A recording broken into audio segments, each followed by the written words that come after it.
Well, this is Welcome to Within the Chaos with your host, Rodney Shortridge, and co-host, Robin Dalton.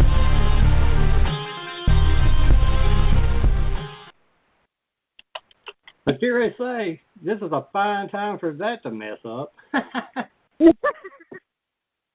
Well, good evening, everyone, and thank you for joining us tonight.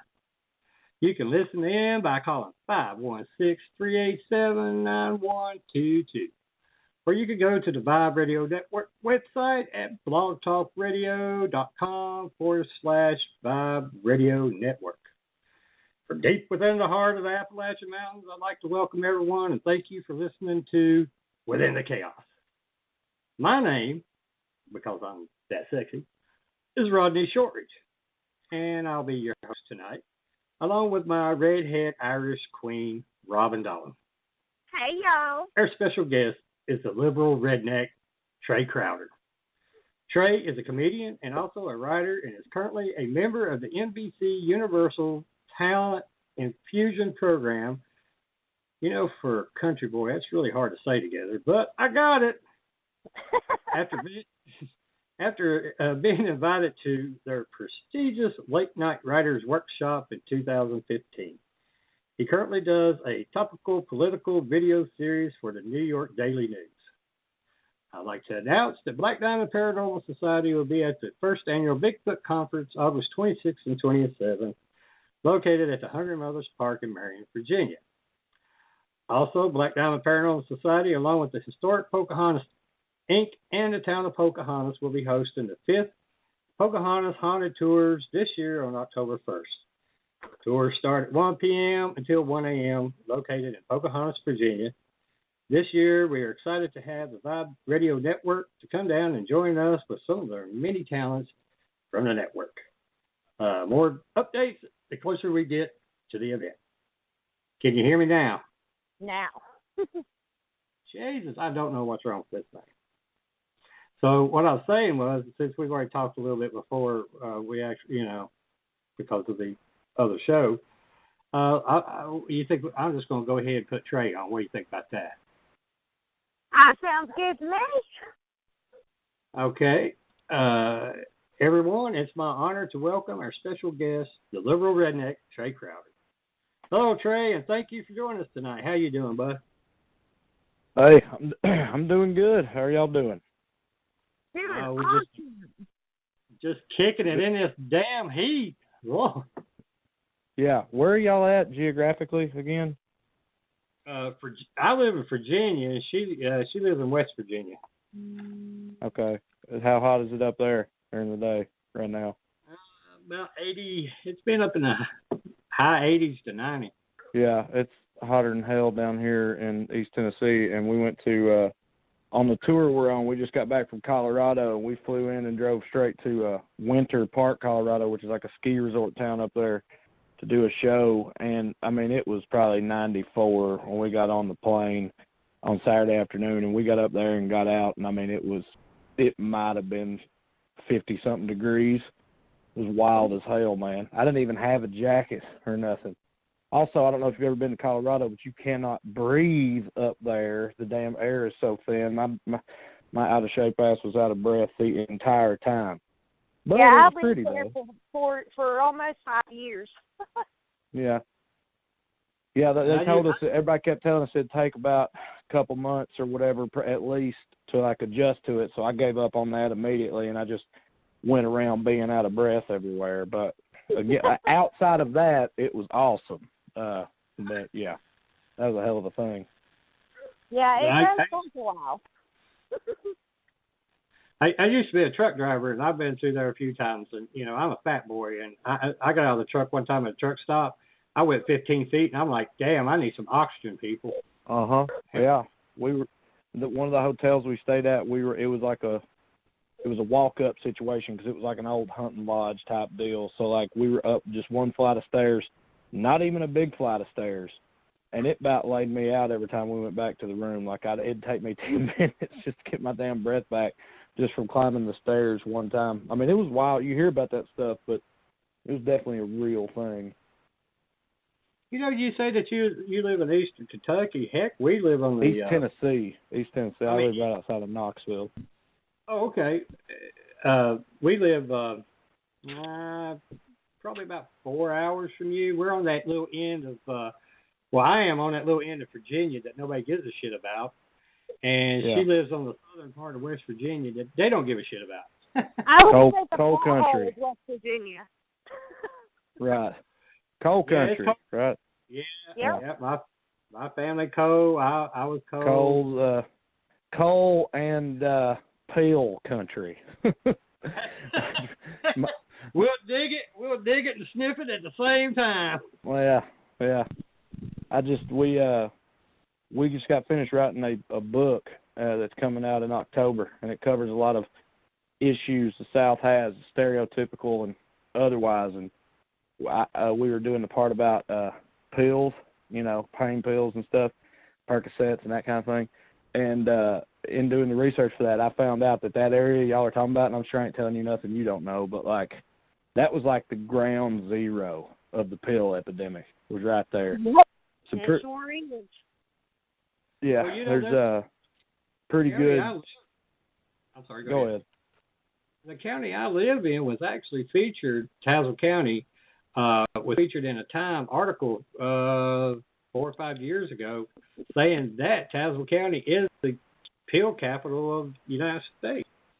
Yeah. The thing that struck me, and I'm going to try to put this succinctly, but I interviewed for it. I interviewed this professor he's done a lot. He's a leading expert in the research of the pain pill epidemic, and he said that something like 10 or 15 years ago, something like that, there were 28 contiguous counties right there in y'all's area. So 28 counties that all bordered one another, a cluster of counties that all were connected through their various borders, and in that cluster of counties.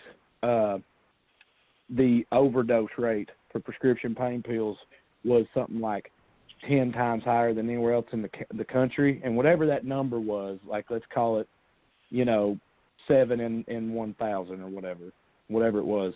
Whatever that number was, there were no 2 other counties anywhere in the entire country that had a rate that high. There might be one outlier here and there, but there was no place where even 2 counties that touched each other had a rate that high. And right there in y'all's area, there was 28 of them together. But now 15 years. Yeah, but now 15, and this is even sadder. Now, 15 years later, you see clusters like that all over the South and in other places now too. I mean, it's really spread out and grown. But that's why I called it the ground zero up there. Because of that. I mean, it really kind of was pretty wild. It is, and it's sad. But since we touched on a little bit of coal, what is your opinion on what's going on with the coal industry in this area? Because I do know you talk a lot about different topics on your videos, and I love them all. So, what's your thoughts? Well, I'm gonna be honest with you. I'm not as versed on that as I should be, because I'm from the town I grew up in. Is kind of right in the middle of East and Middle Tennessee, and right now I live outside of Knoxville. And in neither of those places is coal a very big industry. I mean, in my just blanket opinion, I don't think coal is good or the future. But I also know that it affects a whole lot of people, and it's their livelihoods and stuff they're talking about. So I don't blame people in areas like that for being very passionate about it or whatever. But, I mean, I do think we need to move away from coal systematically, come up with some kind of substitution for it for the economy and stuff in those areas. But, I mean, I don't know, I don't have an answer as to what that would be. But it's kind of like I was at the town I grew up in was absolutely devastated by NAFTA, by free trade in the 90s. The center of our town's economy was this big clothing factory, and it moved to Mexico in the mid-90s with the passage of that.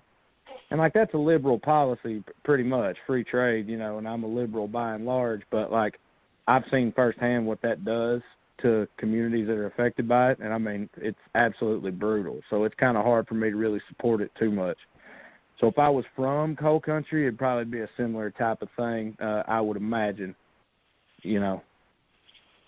So I like I said, I'm from coal country. I've worked in the mines. I've hauled mining equipment. My father, grandfather, all my family's worked in the mines.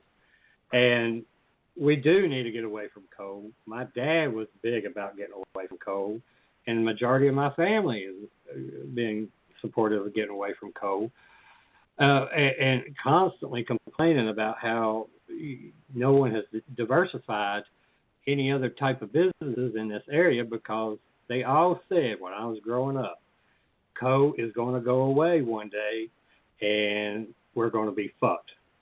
And Right. And it's happening. It's happening. And regardless of whether the EPA or anything like that, natural gas right now is kicking coal's ass. And plus with China and Germany, their coal sales have, have plummeted. So, I mean, what's the coal industry to do? They do like they always do. They file bankruptcy, they take their money, and they walk away. Mhm. Yeah, and that's going to be, I think that narrative right there is going to become a tragically common one, especially in small towns and stuff. I mean, again, in a lot of small towns like the one I'm from, it already kind of happened with NAFTA. Now you got it happening with coal, and it's going to happen too with just other like blue collar worker stuff as we get more and more like automated, robots doing the jobs and stuff like that. Like that problem is not going to get any better unless there's like a paradigm shift completely in the way we look at our economy and everything, and I don't think we're anywhere even remotely close to that happening. So I think that's going to be a big, big problem for the whole country over the next, few decades or whatever. But it's hitting coal, the coal country first. That's another thing they're at the forefront of. Another not great thing to be at the forefront of. But, yeah, it's a definite concern for sure. It's one of those things everybody's just kind of burying their heads in the sand about it, or at least a lot of people are. Just trying to act like, it's not a problem. Yeah, that's true. So I know I've watched a lot of your videos where, you're a huge fan of Donald Trump. And yeah, buddy. I know you're a huge supporter. So, tell everybody how you really feel about Donald. Well, yeah, for anybody that's like listening and hasn't seen the videos or anything like that and didn't pick up on it, that was sarcasm on both parts. I both cannot stand and am actively terrified by Donald Trump. I think he's potentially the worst thing to happen in this country in my living memory. And I know that sounds hyperbolic, but like I mean that. The thought of Donald Trump being the president is the most frightening thing politically and whatever else for our country that I can remember my whole life. That's how I feel. So yeah, not a big fan at all for a lot of different reasons. I agree with you. Myself. I agree with you 100%. I've been beaten, and see, and plus living in coal country, I live right back in the middle of Republican country. Right. And in my county, there's like over 40,000 people that are registered to vote or something like that. Mm-hmm. And now that only 3,000 Democrats. So I am a minority. Buddy, I hear you. I can relate to that big time.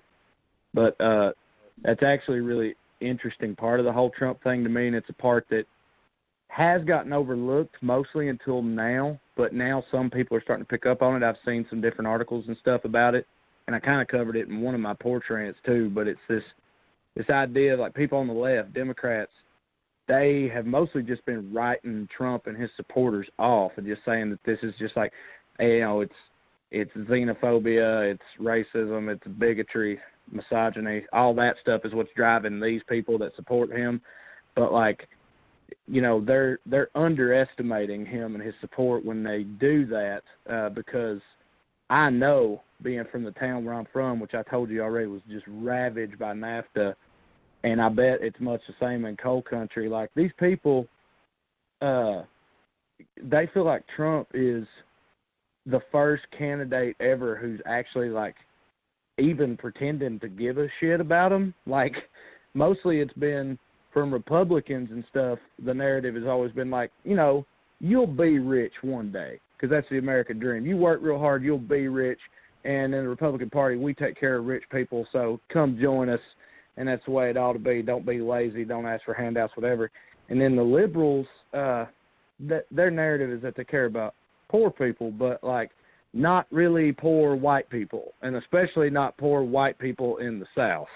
You know, liberals kind of just look down their noses at us, or people, you know, any poor white people in the South, or at least in my experience. So Trump, he's the first one that actually, like, speaks right to these people and says what he wants to hear. Now, I mean, don't get me wrong, I don't think he will follow through on any of the shit that he's saying to them. But when he stands up there and he tells them, I'm going to go to Mexico, I'm going to get your job, I'm going to bring it back to you, and I'm going to make Mexico pay for what they've done and all this stuff. And it's like, that kind of stuff resonates with people because they've been just devastated by some of this shit, and nobody else gives a fuck. But like I said, the thing is, that's a card he's playing, you know, like he's not going to do that. He's been making his factories have been over in China and stuff his whole career, you know, so like he's hypocritical about it, but it's something that doesn't need to be ignored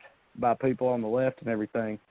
You know, they need to acknowledge that there's something else to Trump than just, oh, he hates Muslims, you know, and he hates Mexicans. And, you know, I mean, don't get me wrong, hell, the racism don't hurt with a lot of these people, but there's more to it than that, and it's underestimating him to not acknowledge it, in my opinion. See, that's something I try to explain to people around here. Do you think somebody from New York that's worth billions of dollars gives a fuck about you? Right. Yeah, me too. I same thing. My home county actually was at the time, which Tennessee's primary is pretty early, so I'm sure this didn't hold up or whatever. But at the time, my home county, Clay County, Tennessee, was the largest margin of victory for Trump in the entire Republican primary up until that time. Now, there's no people there, but I'm talking about in terms of percentage. And it made, like, national news. Like, it got picked up as a short little story, you know, Trump carries rural Tennessee County by this much or whatever, because that was back when people still didn't think he was going to win. And so it made national news or whatever, and I remember sharing it on Facebook and saying basically exactly what you just said, like, to all y'all that I grew up with, everybody from Salina, like, if you actually think that this silver spoon, you know, privileged, wealthy New York businessman, Yankee son of a bitch, has any idea or gives the first shit about you and your struggle and what you go through and our people and everything, then you're out of your damn mind. You know? Yeah, he never struggled. Never. Right, no. Hell no, he hasn't. I can't remember who said it first, but it's kind of a, you know, cliched statement about people like that, but he's one of those people that was born on third base and thought he hit a triple or whatever, you know. Yeah. I've seen stats before that says that with the amount of money he inherited from his dad, if he would have just deposited it all into like a high-performing, you know, hedge fund or whatever, one of those deals, that he'd have just as much money as he has now with all these big business ventures that he hangs his hat on, because he's failed a shitload of times too, you know, which, I mean, that happens in big business. But I'm just saying he's not the elite, shrewd businessman that he makes himself out to be at all. And a lot of people don't recognize or realize that. Like, given where he started, where he's ended up is not particularly impressive outside of this whole politics thing, which is insane. Yeah. No shit. So what do you think about Hillary? Well, I don't, I mean, I voted for Bernie in the primary. I'm not a big Hillary fan. Having said that, she is so preferable to the alternative for me. It's not even remotely close in my mind. I've seen a lot of people be like, "Why, hell, I hate both of them. They're both just as bad." And to me, no, they're not. I mean, even if you take just the policies and the personalities out of it, Hillary has an actual resume. Donald Trump has zero experience with government at all. Hillary's been at the highest levels outside of the presidency for years. She has an actual track record. So, like, just based on that alone, and that's to say nothing of their actual policies and stuff, I mean, it's not even close. And I'm also, I'm out on tour and stuff. I got a lot of Bernie supporters that are fans of mine. And, again, I voted for him too. But these people are just, they will not let go. They're still hanging on. And, like, they're saying, like, I'll never vote for Hillary. I won't vote for Trump either, but I'm not going to vote for Hillary. And, like, I'm not with that, man. Like, that's just not pragmatic. Like, you can say that and you can feel that way. That's how Donald's going to get in there. Exactly, right. Like, you can say that, and it's your right to vote for whoever you want to. But if you're a liberal or a progressive, to me, like, we need you, like, from the rest of us, like, it's your duty to go vote for Hillary Clinton, in my opinion, because, yeah, you could be like, oh, I'm going to vote third party. I'll vote for Gary Johnson or whatever, but it's like Gary Johnson, Jill Stein, that they don't have a chance. I don't like the two-party system either, but either Hillary or Trump is going to win. And, like, if you're a liberal and you don't vote for Hillary because you just can't stand her, and a whole bunch of people do that, and Trump ends up getting in there, then in my opinion, like, that's on their hands. You know what I mean? Or that's the way I look at it philosophically anyway, which is why I have no problem whatsoever voting for Hillary. I vote for Hillary 10 times over before I'd even think about voting for Trump or a third party. But, I mean, yeah, I'm not crazy about it. She's just way better. Oh, I agree 100% on that one, too, because I think you're right. Hillary has the resume. Hillary ain't real. I don't think she's going to be like, well, we've got nuclear weapons. Why ain't we using them? Right. I mean, no, when you make hell a no. statement like that in presidential candidate, that right there should automatically cause you to be disqualified. I totally agree, yeah. And then, I mean, the stuff, that part about Trump is absolutely insane. Like, the stuff he gets away with as a candidate for office, just unlike anything I've ever seen in my life. Do you remember I think it was like 2004 maybe, that Howard Dean, he literally got, like, run out of the race basically just for having that video that went kind of viral of him in Iowa somewhere just making that funny noise. That was literally it. He just got too excited and he was like, yeah, or whatever, and everybody was just like, oh, what the hell was that? And then and that was it for him. He was done. After that, Donald Trump the other day literally pretty baldly suggested that, you know, somebody should maybe shoot Hillary Clinton. You know what I mean? Like, yeah, it's crazy the stuff that he has gotten away with, and yeah, I don't know. It's like I said, I ain't never seen nothing like it in my life. Makes me think I might need to start digging up an underground bunker or something before we get yeah blown away. Yeah, well, that's the thing too. Like you said, like Rodney said about the nuclear weapons. You know, like, I mean, this is a guy who can't just take the high road, stay out of arguments, and show some class on Twitter. Like, he just got baited into basically insulting the family of a dead U.S. soldier on Twitter because they insulted him or whatever. And it's like, if your skin is that thin, then yeah, I do not want your tiny little finger on the button. You know? No. It's terrifying. He might think it's I know that one morning I was watching the Today Show, and he got on there, and he was pretty much praising Saddam Hussein, and I was like, how is he even getting by with this? I know. That's what I'm saying. He said, explicitly stated that when it comes to terrorists, like, you have to murder their whole families. Yeah. Which is like a war crime, you know? Like, that's, you know, I mean, hey, fuck terrorists, but I mean, good Lord, talking about killing their kids and shit, like, it's crazy. I don't know. Well, Everybody I guess was so scared about Obama. Yeah. Yeah, no. Well, I guess I'll switch gears and get away from Donald for a little bit. So, Trey, what made you decide to become a comedian? Well, I mean, what I normally say, and I mean, and this is true, but there was a whole lot of time in between this and when I actually stepped on stage. But the first time I ever thought to myself, I want to do that, was when I watched Chris Rock, Bigger and Blacker when it came out in 1998. I was 12 years old, and I distinctly remember watching that with my dad because my dad was pretty cool. You know, he let me watch it with him on HBO when it came out. And I distinctly remember watching that special with my dad and having the thought, like, I would like to do that. But then I got older, and, like, I come from a real poor, honestly, kind of white trash family situation, and, like, I was the first person in my family ever to, like, go to college and all this stuff. So, like, it was never a question that I was going to go to school and get a degree and all this stuff. Like, that was never in doubt.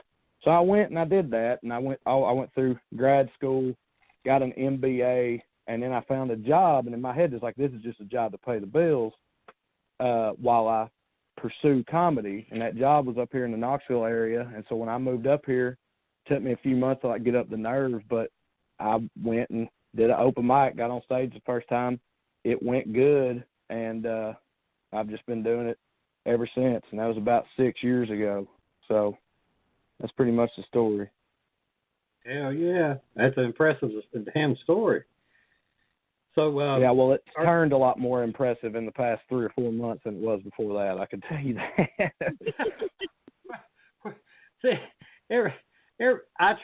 I tried it at a talent show at the county fair one time because I've always been like a class clown. I've always wanted to do that, but never really had the nerve. I went to a county fair here. They had a contest, and I got up there, and here you've got like 50 damn old people, and I'm trying to tell them damn jokes about like Britney Spears and shit, and they're all looking at me like, what the fuck is he talking about? Yeah, and you were definitely swimming against the current there in a lot of ways, because county fair audience ain't never going to be a super hot crowd, I can tell you that. But also, comedy's different because people need to know that they're about to see a comedy show. You got to be on board with that concept. A lot of times at bar shows and stuff, people just show up just to go to the bar, and then they walk in and, hell, there's a comedy show going on. And sometimes people roll with it, and if the comic's good, they get into it and everything's fine. But a lot of times those people, even if they would think you were funny otherwise, like if they came to see you at a comedy club, like, it's just not, because it's not where their heads were at. They didn't come prepared to laugh or to listen, you know? And so, I mean, it's definitely a thing. So if you're doing a talent show where everybody else is doing other shit, playing songs and, you know, clogging, hell, I don't know, then, yeah, that was going to be a tough row to hoe for anybody. I could probably go up in front of that same crowd you had right now, and I probably wouldn't do worth a damn. So you ought not feel too bad about it. Hello? Y'all there? I don't know if it's my phone or what, but I heard that, but you guys broke up there for a minute. Okay, can you hear me now? Issues sometimes with you. Yeah. I'm gonna tell the producer pay the fucking bill. Yeah, I hear y'all now. I just kind of lost you for a second. What I'll say is I lost to a damn 5-year-old boy that could pick a banjo. Little shit. Yeah, well, dude, you gonna lose that one every time. I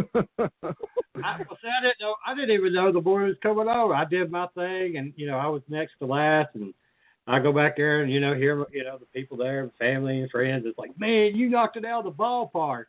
I'm like, really? And all of a sudden, this little boy goes up there, and I'm like, well, fuck. Well, yeah. I'm going outside. Yeah, and I mean, that's just like, I mean, again, it's one of those things, like, if you think about it on, like, America's Got Talent and stuff, comics never do worth a damn on there. And and those guys are very, very good comics, but it's the same principle I was talking about a minute ago. Like, the crowd is there for just a general variety show or whatever, a comedian is never going to top some guy who juggles his brother. You know what I mean? Like, they're always going to be more entertained by that. You know, so comedy's a very specific type of thing. One gets me is the guy who lifts weights with needles in different parts of his body. I'm like, how? Yeah. That is hard.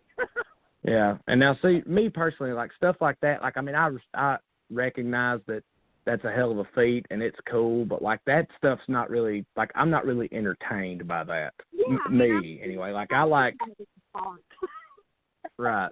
You know, I'm obviously a comedy guy, but I mean, I love live music too. But yeah, that super like stunty type stuff like that just ain't never really been my thing. But hey, whatever melts your butter. So, are there any comedians that you look up to that, you know, that may have helped you fine-tune your own style of comedy?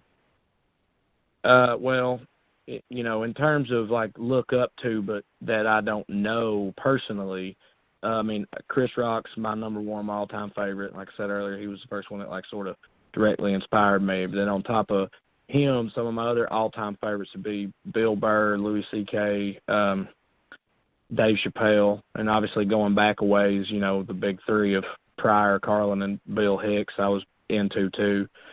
As far as people who have actually helped me, I don't really have a close relationship with any, like, big-time notable comics, but there is this one guy, and he's painfully unknown. It's so unfair because he's one of the funniest people on earth, but his name's Stuart Huff, and he's been doing basically liberal redneck comedy for 20 years now, but nobody's ever gave a shit for whatever reason. And again, he's fantastic. And I worked with him.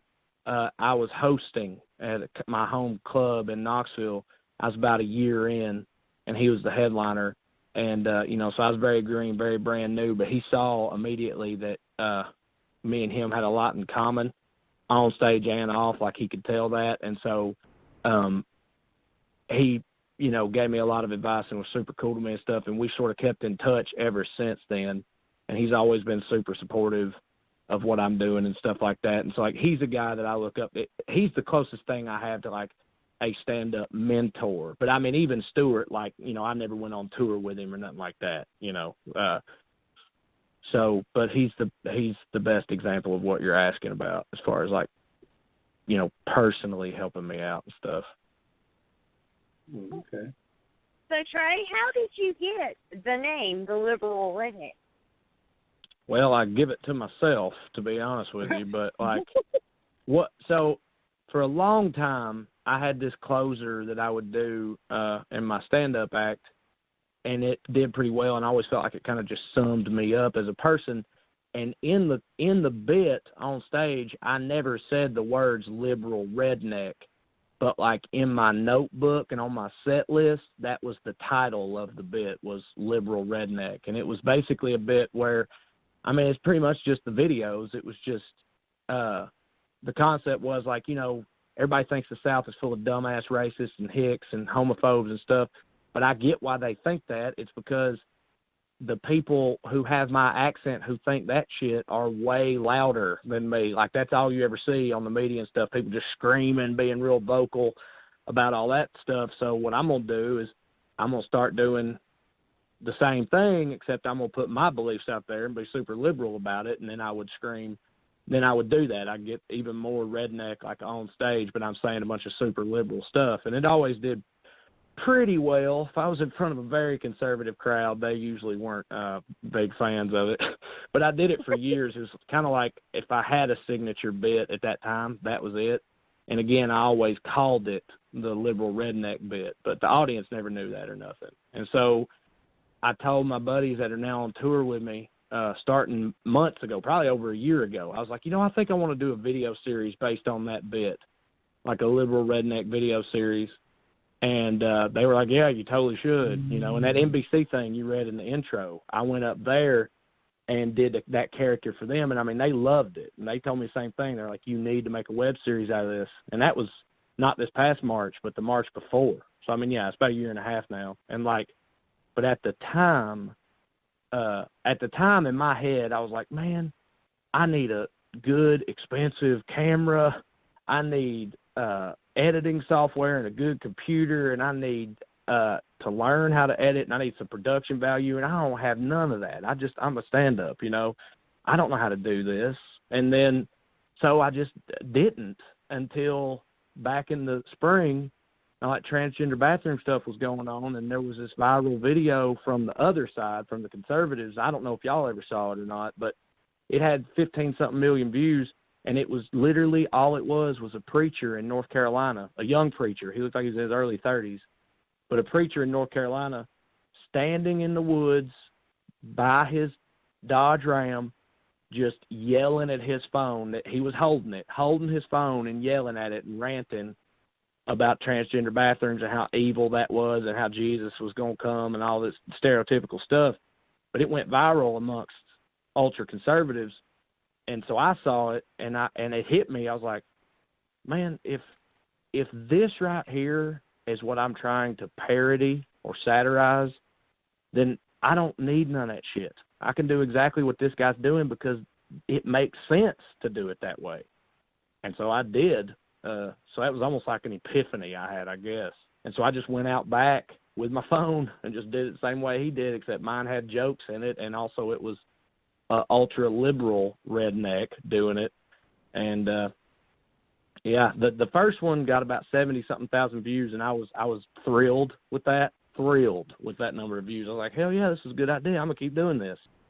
And then the second one was the one that ended up getting like 25, 26 million views on Facebook or whatever. And that's the one that changed everything for me. Wow. Well, do you get any hate mail or hate comments or anything about your views, your liberal views? Yes, absolutely. But like early on, it was way worse because I think early on a lot of people on the other side were watching my videos without realizing what was going on, you know, because they just see me there either shirtless or a sleeveless shirt. I got a camo hat on, and they think they know what's about to happen. And now that was true for liberals too. They both thought, but what I'm saying is a lot of these people on the ultra conservatives, they would watch those because of that, and then they would really not like it. And many of them felt the need to, you know, contact me through Facebook messages or whatever and express to me just how much they didn't like it. But kind of died off some, and I think what it is now is like those people are not watching my videos anymore. You know what I mean? Like enough people realize, I think most of the people who are watching my videos now are people who are on board with the concept. You know what I mean? And so because those other people aren't watching my videos anymore, they're not reaching out to me as much. I mean, I still get some, but early on I got a whole lot, you know. But even then, even early on, the vast majority of what I got was super, super positive and supportive and everything, which was really cool. And I still get a lot of that, so nothing too bad. Are you noticed more in your community due to your comedy and your political views? No, not really. I've been recognized a few times, but not really very much. And I think the reason is because off camera, like, now again, everything about that character is very genuine to who I really am. I mean, I grew up super redneck, and I've always been very liberal. That's all true. But like off camera, I wear glasses because I have to. I can't see shit. And normally I don't have a hat on. Sometimes I do. A lot of times I don't have a hat on, and like I'm not wearing glasses, so I actually look pretty different, you know. So like people don't just like notice me, like even around here, you know. Or if they do, they don't say nothing because they're like, "There's that son of a bitch," who, you know. But so I've gotten a little bit of it, but not very much. Damn. Well, have you done any TVs or movies or any commercials or anything like that yet?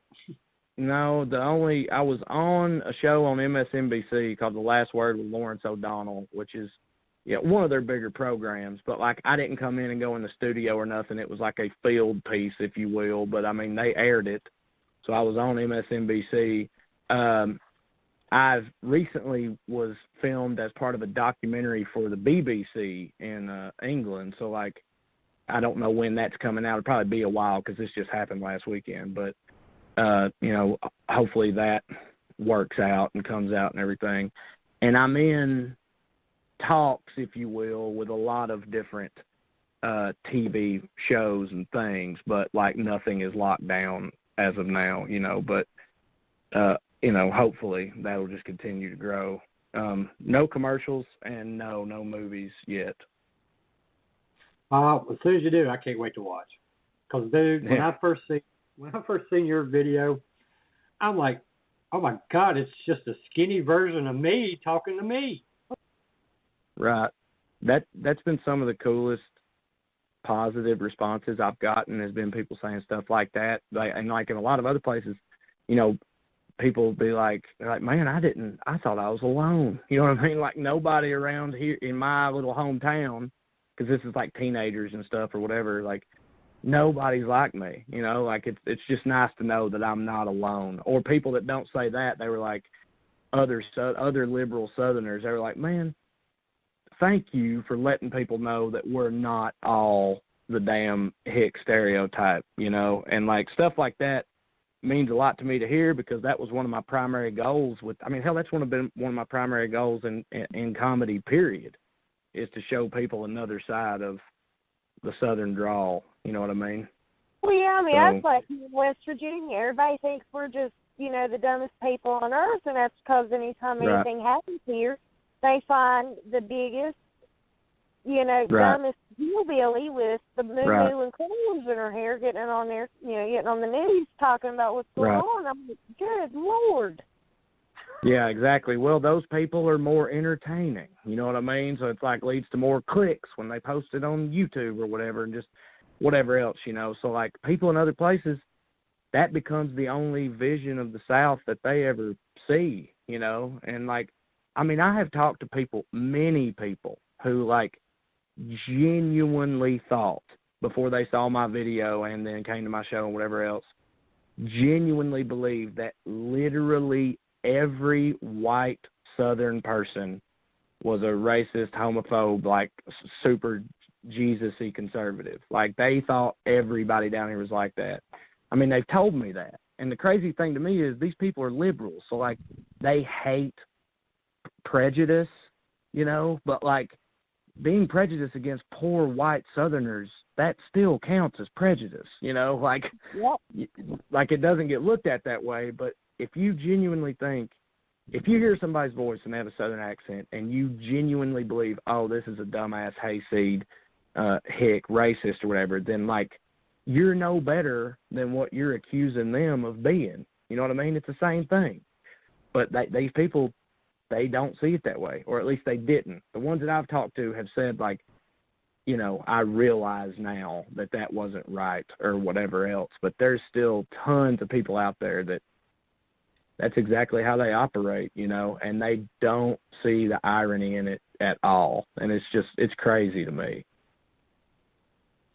Well, when you do your comedy, and I'm sure you go across the country, do you see, or do you have any trouble with where the country is divided on all these issues?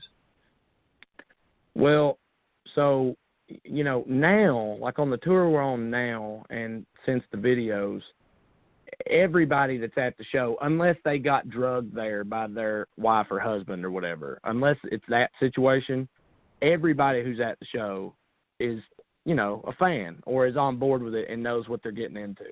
So it's not been an issue. But I mean, now I've been doing what you could call liberal redneck humor. I've been doing that on stage pretty much since I started. And before, for years, people didn't know who I was. They had no idea. They were just there to see a comedy show, you know. And so, I mean, yeah, it could be pretty hit or miss.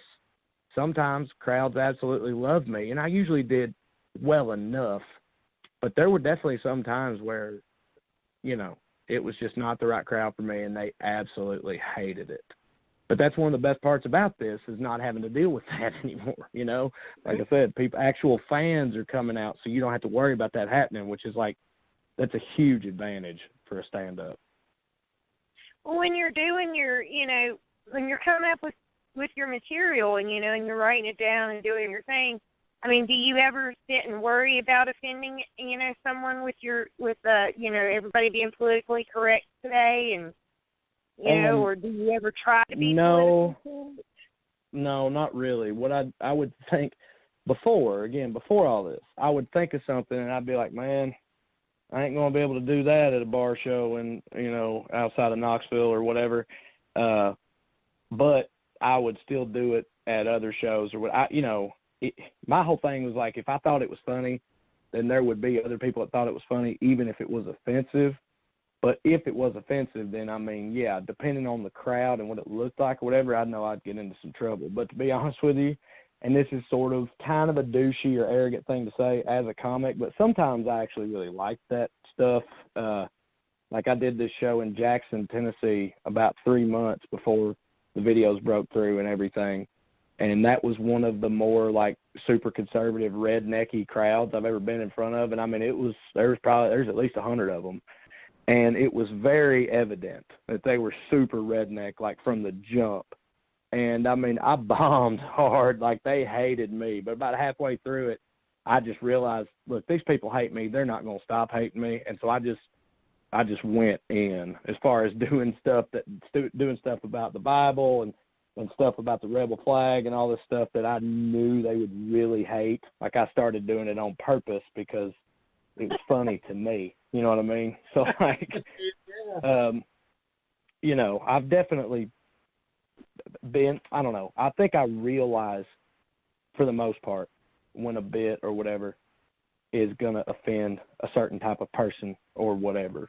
But normally I just do it anyway unless it's in a room like a club where I don't want to piss the owner off and I don't want to, you know what I mean?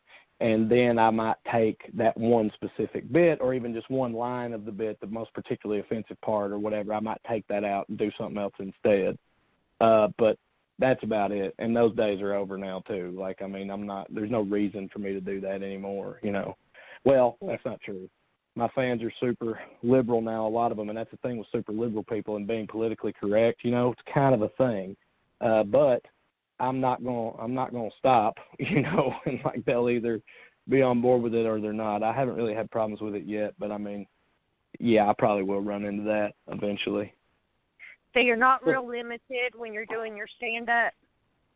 Not anymore.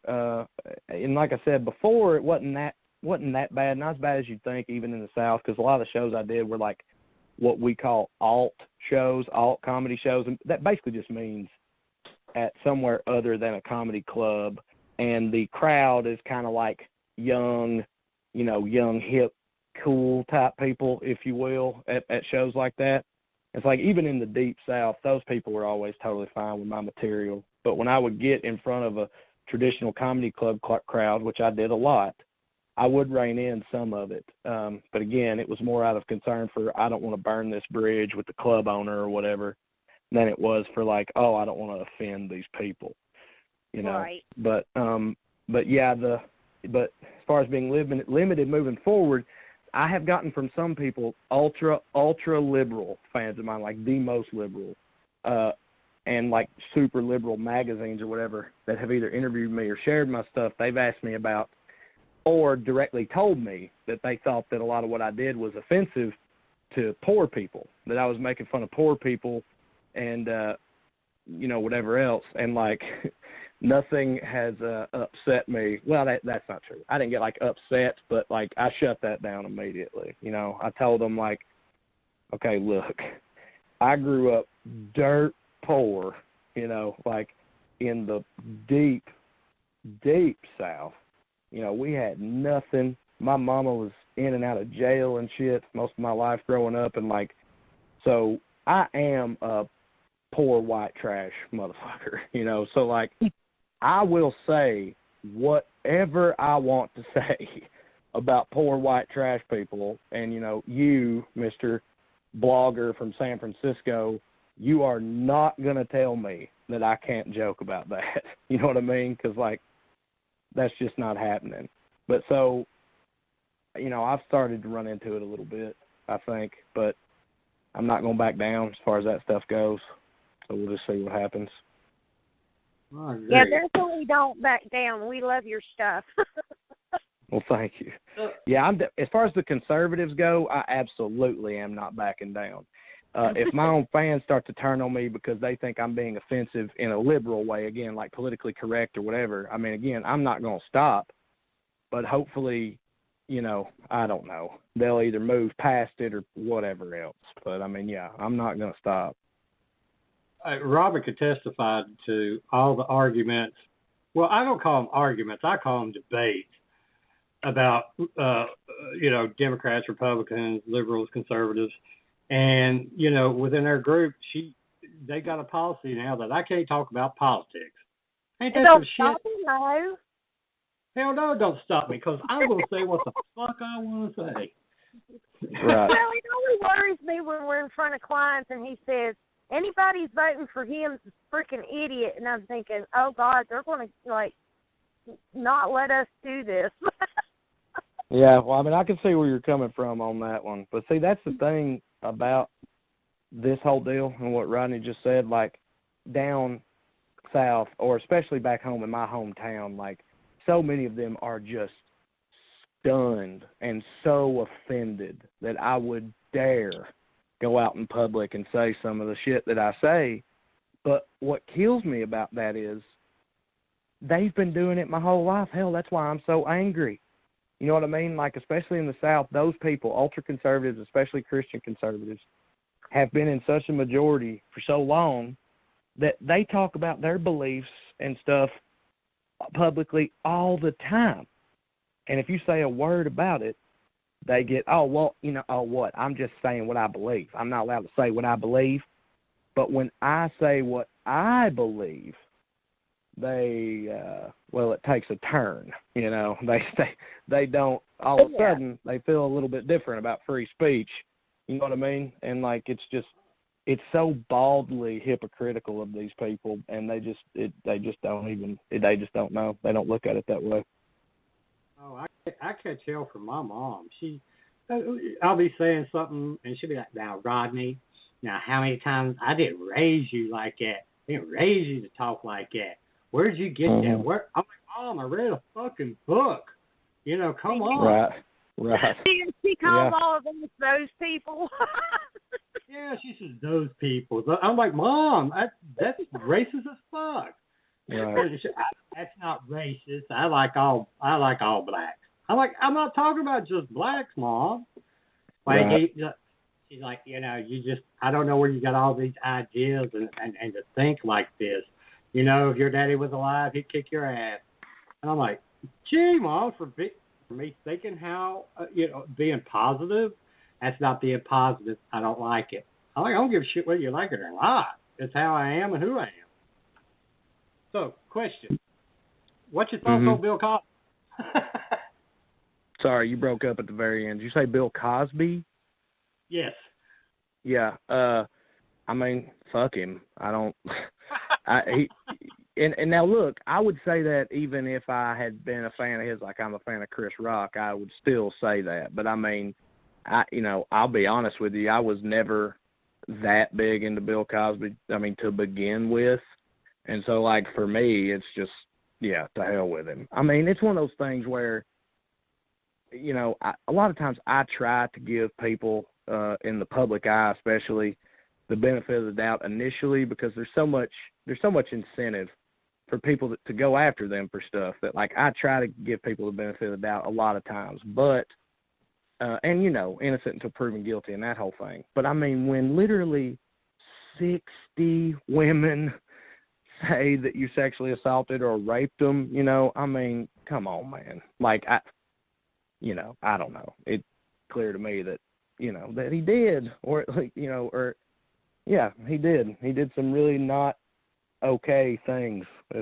in regards to women for years and got away with it for a really long time. And so, I mean, you know, I don't really have any sympathy for him at all. what makes me feel bad about it, my daughter, Bill was in Roanoke a few years ago, and she bought us tickets to go see him, and went seeing him, sat there, enjoyed it and everything. It was like a week later, all this shit came out, and I'm like, I want you to get your money back. Right. I'm like, yeah. This is terrible. Jesus, shit. Yeah. You know, the thing with that is, I mean, you know, hell, y'all didn't know, and he was, you know, universally beloved his whole career. That's why it's so insane with him. But I mean, you know, ain't nothing you can do about that. No reason to feel retroactively bad for laughing at Bill Cosby. You know what I mean? You're in a lot of good company with that one. Yeah, I know. Well, we're running out of time. So, Trae, do you have anything special coming up? Any projects or events you want to discuss and let everybody know about? Yeah, so I mentioned earlier the book. So we've written a book called, and I say, all right, well, let me lead into that with saying I'm currently on tour. It's called the Well Red Comedy Tour, and that's Well R-E-D, so like Well Redneck, but it's the Well Red Comedy Tour, and it's me and two of my best friends in comedy, and they are both also liberal rednecks, so it's kind of a themed tour. Their name's Drew Morgan and Corey Ryan Forrester. We're on tour right now, and the website is called wellredcomedy.com, and you can go on there for dates and ticket information and stuff like that to come to the shows, which have been selling out, which is awesome. But so there's that, and then me and those two guys, Drew and Corey, we co-authored a book being published by Simon & Schuster. It's called The Liberal Redneck Manifesto, Dragging Dixie Out of the Dark is the name of it, and it's a book about trying to address honestly the stereotypes and the issues and problems that the South has, and try to find a way to like move beyond them or whatever, but all done humorously, written by 3 comics. And you can pre-order the book. It comes out on October 4th, but you can pre-order it now through the same website. So wellredcomedy.com, and there's tour tickets and information on the book on there. And that's the 2 main things right now. Awesome. Do you have any contact? Do what? Any contact? I'm sorry, you broke up again. Is it contact something? I didn't. Yeah, you got any contact information you want to? Yeah, that's probably a good idea too. Thank you for that. On top of the website, Facebook and Twitter. I don't really do Instagram or Snapchat or none of that stuff, but I am on Facebook and Twitter. That's where all my videos and stuff go. And on Facebook and Twitter, it's just my name. It's just Trae Crowder. That's my Twitter handle, and it's facebook.com/Trae Crowder. That's it. But, yeah, you can find me and all my content and stuff on there. So. Well, Trae, I appreciate you coming on the show, man. It's been a blast. I was excited to finally get you on the show. What you talked about.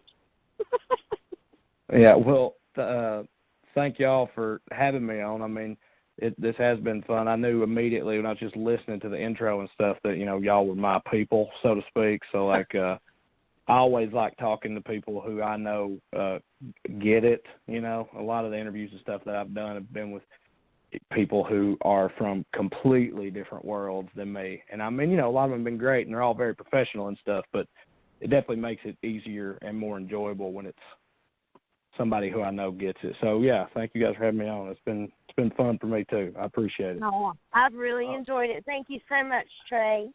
Yeah, thank you guys. Hopefully I'll get you back on again sometime. You have a good one, buddy. All right, buddy. You too. See y'all. I'll see you. Have a good. Well, that's it for us tonight. Everybody turn in next week, August 18th. Our special guest will be John Edwards. He's the host of Paranormal Sideshow Podcast, starting at 10 p.m. Eastern Standard Time. Everybody have a good night. Night, y'all.